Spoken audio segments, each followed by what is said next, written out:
Allahu Ekber.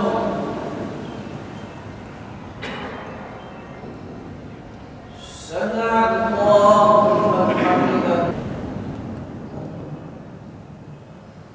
Allahu Ekber. Çok bereketli bir mevsime girmiş bulunuyoruz. Ramazan ayının ilk teravihini bu gece beraber ifa ettik. Cenab-ı Hak bu gece ifa ettiğimiz gibi son ana kadar tadili erkanına riayet ederek kılabilmeyi hepimize nasip eylesin. Özellikle ben tadili erkanı ifade ettim. Maalesef Ramazan ayında teravih namazı çok süratli kılınıyor. Oysa tadili erkan şarttır.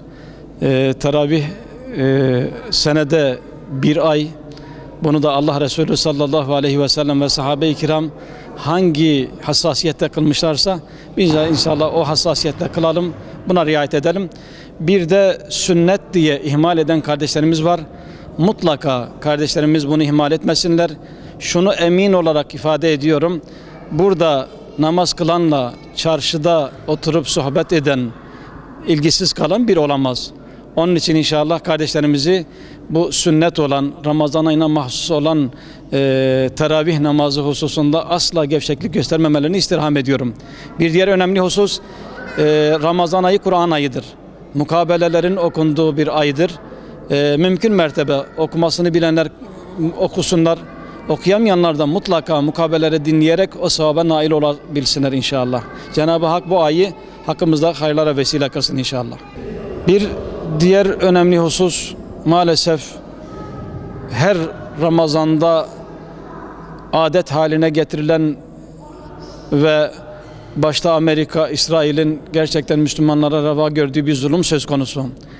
Gerçekten dün ve bugüne kadar şehit olan kardeşlerimiz var.